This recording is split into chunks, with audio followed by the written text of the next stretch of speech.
Hi everyone. आज के Python tutorial के वीडियो में हम लोग देखने वाले हैं एलिफ केस के बारे में। इफ एल्स के केस में एलिफ मल्टीपल कंडीशंस के साथ हमें कैसे हेल्प करता है, और इसी के साथ हम लोग देखेंगे ऑपरेटर्स के बारे में। कुछ ऐसे भी ऑपरेटर्स है, कुछ और ऑपरेटर्स है जो हमें इफ एल्स के केस में हेल्प करेंगे other than the conditional operators. तो मैं जल्दी से एक नया फाइल बना लेता हूँ, condition.py, condition2.py for the date 2, और I'll write a program here. Program क्या होगा? Name is equal to enter your name. ठीक है, अब मैं केस लिखता हूं, if name is equal to Amrit, print name is Amrit. ठीक है, और अभी तक हमने देखा कि अगर नेम अमृत नहीं है तो फिर हम लोग एल्स केस भी लगा सकते हैं कि अगर नेम अमृत नहीं है तो else case user not allowed name not Amrit, कुछ भी ऐसा एक मैसेज दे सकते हैं। एल्स केस कब काम करता है? जब इफ केस फॉल्स हो जाए। ठीक है, तो अगर मैं इस प्रोग्राम को रन करूं और मैं पास करता हूं अमृत, तो मेरे पास नेम इज अमृत आएगा। अगर मैं इस प्रोग्राम को रन करूं और मैं पास करता हूं अंकित, तो मेरे पास आएगा user not allowed name is not Amrit, name not Amrit. Okay, but ये ऐसे सोचते हैं कि अगर ये एक प्रोग्राम है जो किसी यूजर को ऑथेंटिकेशन, किसी यूजर को परमिशन प्रोवाइड कर रहा है कि यार अगर ये यूजर यहाँ का हेड है, अगर ये यूजर इस लैब का, ये इस जगह का हेड है, तो ये अपना नाम लिखेगा। अगर ये नाम मेरे डेटाबेस से मैच करता है तो मैं ऐसे यूजर को, इस यूजर को ऑथेंटिकेशन परमिशन दे दूंगा, अदरवाइज मैं इस यूजर को ऑथेंटिकेशन नहीं दूंगा। तो फॉर एग्जाम्पल अगर मैंने ये प्रोग्राम लिखा अपने लिए कि नेम इक्वल टू अमृत, तो अगर मैं अमृत लिखता हूं तो फिर ये प्रोग्राम मुझे परमिशन दे देगा। अगर मैं कुछ और प्रोग्राम, कुछ भी और नाम लिखता हूं तो ये प्रोग्राम मुझे परमिशन नहीं देगा। बट इन फ्यूचर अगर मैं किसी और यूजर को ऐड करता हूं, किसी और इंसान को मैं अपने साथ ऐड करता हूं अपने टीम में, और मैं उसे कहता हूं यार कि अब मेरे पास ये प्रोग्राम है और तुम भी अमृत ही डाल के लॉग इन करना, तो ये तो सही नहीं है। नाम उसे अपना ही डालना चाहिए। और अगर इसे मैं ग्लोबल तरीके से, एक सही तरीके से बताऊं आपको, तो क्या यार इफ एल्स के केस में हमेशा, क्या कंडीशंस के केस में हमेशा दो ही कंडीशंस होते हैं? क्या हमारे पास हमेशा दो ही कंडीशंस होते हैं? या तो ये हो सकता है या तो ये नहीं हो सकता। ऐसा नहीं है। बहुत बार ऐसे सिचुएशंस आएंगे कि हमारे पास मल्टीपल कंडीशंस होंगे और हमें उस हिसाब से प्रोग्राम को लिखना होगा। तो फॉर एग्जाम्पल मैं एक इंसान को ऐड करता हूं अपनी टीम में, उसका नाम है अंकित। तो अगर मुझे उसके लिए भी ऐड करना है तो यार इफ एल्स के केस में तो मैं अभी तक मैं जानता हूं कि नहीं कर सकता, बट क्या ऐसा सच में है? तो इस केस में एक ऑपरेटर काम आता है, वो है एलिफ। एलिफ के मदद से हम लोग मल्टीपल और भी कंडीशंस इफ के बाद डाल सकते हैं कि अगर इफ सही नहीं है और मुझे अभी एल्स नहीं चलाना, मुझे चाहिए कि मैं कुछ और भी कंडीशंस चेक कर लूं, तो मैं एलिफ को यूज करता हूं। Name is equal to Ankit, print name is Ankit. ठीक है, और एलिफ इतना ही नहीं करता, एलिफ को यूज करके हम लोग मल्टीपल कंडीशंस को यूज कर सकते हैं। जितनी बार हम लोग चाहे उतनी बार कंडीशंस डाल सकते हैं। एलिफ नेम, अब मान लेते हैं कि मैंने एक और इंसान को ऐड किया, अर्पित, प्रिंट नेम इज अर्पित। ठीक है, तो इस तरह से यार एलिफ को आप कई बार यूज कर सकते हैं, जितनी बार भी आप चाहे, एक दो, उसके बाद अगर आप चाहे तो और एक इंसान को ऐड कर ले, फिर और एक इंसान को ऐड कर ले। तो इस तरह से हम लोग कर सकते हैं यार। नेम इज अंकिता, फिर वैसे ही नेम इज यूसुफ। तो यार मेरे पास अब यहां पर 1 2 3 4 5 लोग हैं, और उनके लिए प्रोग्राम क्या करेगा? परमिशन प्रोवाइड करेगा नेम बताकर। और अगर वो पांचों नेम में से कोई भी नेम ना हो तो यूजर नॉट अलाउड लिखा जाएगा। ठीक है, अगर मैं इसे प्रिंट करता हूं, नेम क्या है? अमृत, नेम इज अमृत हो गया। फिर उसके बाद अगर मैं रन करूं इसे, सॉरी, यूजर नॉट अलाउड, क्योंकि अंकित लिख दिया मैंने, अंकित नहीं लिखा,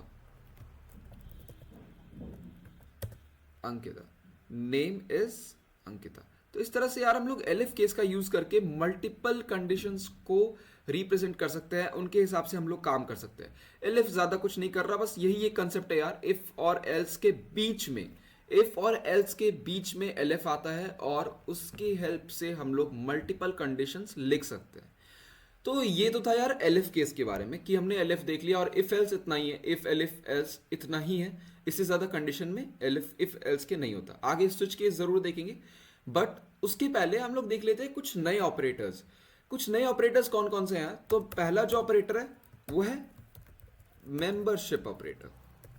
membership operator, okay, membership operator, ठीक है। तो मेंबरशिप ऑपरेटर कैसे यूज होता है? मेंबरशिप ऑपरेटर्स को खास करके हम लोग लिस्ट या डिक्शनरीज में यूज कर सकते हैं। तो मैं अगर एक लिस्ट ले लूं, जैसे मैं अभी तक नेम इनपुट ले रहा था, तो नेम लिस्ट, अगर मेरे पास ये मेरे मैं वही एग्जांपल देता हूं फिर, कि मेरे पास एक लिस्ट है जिसमें मेरे सारे मेरे टीम मेंबर्स का नाम है।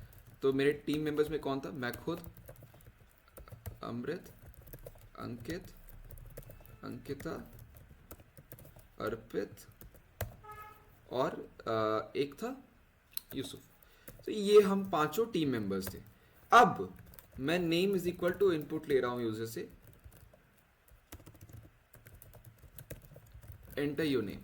अब अभी तक मैं क्या कर रहा था? मैं बार बार नाम लिख रहा था एलिफ केस से, बट अगर मुझे यूज करना है मेंबरशिप ऑपरेटर का, तो मुझे एलिफ केस को नहीं डालना होगा, ठीक है। मतलब हम डाल सकते हैं, ऑफ कोर्स डाल सकते हैं, बट मेंबरशिप ऑपरेटर का यूज करेंगे लिस्ट के साथ, तो हो सकता है और बहुत बार ऐसा होगा कि आपको फिर एलिफ केस के यूज करने का जरूरत ही नहीं पड़ेगा।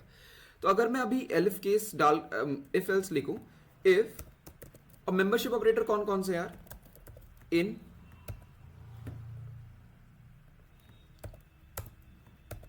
और नॉट इन, ठीक है, बस इतना ही है।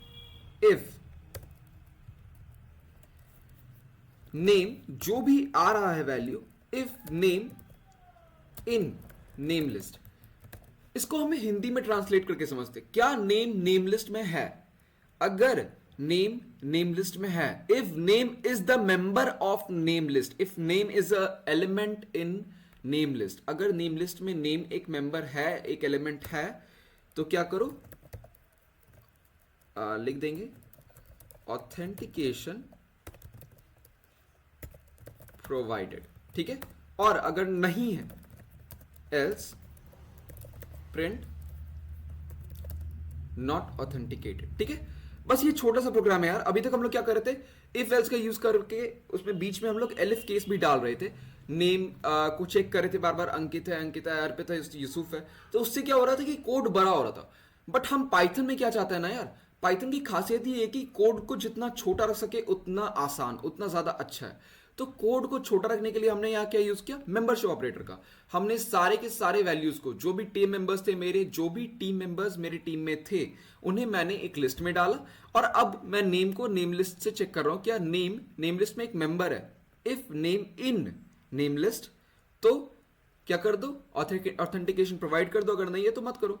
तो अगर मैं चेक करूं, यहां पर मैं इस प्रोग्राम को रन करता हूं और मैं लिखूंगा अब मेरे पास अंकित, ऑथेंटिकेशन प्रोवाइडेड। क्यों? क्योंकि Ankit is a member of name list. अब अगर फिर से मैं चेक करता हूं और मैं लिख देता हूं कुछ भी, ठीक है, यहां पर मैंने कुछ भी दिया, नॉट ऑथेंटिकेटेड। ये प्रोग्राम मैंने 4 लाइन में बनाया, और मैंने सिर्फ क्या किया? मैंने नेम लिया, नेम लिस्ट लिया, और उस 4 लाइन में मैंने कंडीशंस लिखे, और मेरे पास एक ऑथेंटिकेशन सिस्टम तैयार हो गया। यार ये रियल ऑथेंटिकेशन सिस्टम नहीं है, बट एक मेंबरशिप ऑपरेटर को समझने के लिए बहुत ही अच्छा एग्जांपल है कि कैसे किसी एरे या लिस्ट से हम लोग चेक कर सकते हैं कि जो वैल्यू हमने दिया है वो उसमें है या नहीं। मैंने बताया इन के बारे में, not in is exactly opposite of in. मतलब क्या है कि ऑथेंटिकेशन प्रोवाइडेड को हम लोग नीचे कर देंगे और नॉट ऑथेंटिकेटेड को ऊपर। मतलब नेम अगर इसमें नेम लिस्ट में नहीं है तो ये क्या रिटर्न करेगा? तो ये रिटर्न करेगा ट्रू। मैंने आपको बताया था कि कंडीशंस में आफ्टर ऑल 2 ही चीज मैटर करते हैं, या तो कंडीशन ट्रू है या तो फॉल्स है। तो if name in name list, name not in name list, sorry, if name not in name list, तो अगर मैं कुछ भी नाम प्रोवाइड करता हूं, जैसे I run this program, I show you, मैंने कुछ भी नाम प्रोवाइड किया, नॉट ऑथेंटिकेटेड। इस बार इफ रन किया, क्यों? क्योंकि जो मैंने नेम प्रोवाइड किया ना, वो एक रैंडम सा स्ट्रिंग था, वो नेम लिस्ट में है ही नहीं। तो ये प्रोग्राम क्या हो गया? ये इसने कहा कि यार इफ तो अब ट्रू हो गया है, तो इफ अगर ट्रू है तो इफ के नीचे जो बॉडी है वो प्रिंट कर दो, और इफ एल्स के केस से बाहर आ जाओ। तो इस तरह से इफ और एल्स के केस में मेंबरशिप ऑपरेटर्स काम करते हैं। तो यार आज आपने देखा एलएफ ऑपरेटर को कैसे, एलएफ कीवर्ड का यूज करके हम लोग मल्टीपल कंडीशंस को डाल सकते हैं। और उसी के साथ हमने देखा मेंबरशिप ऑपरेटर के बारे में, कैसे हम लोग मेंबरशिप ऑपरेटर का यूज करके एरेस में भी चेक कर सकते हैं इफ एल्स को। ऐसे ही करके यार अलग अलग चीजें हैं जो हम लोग आगे भी सीखते रहेंगे।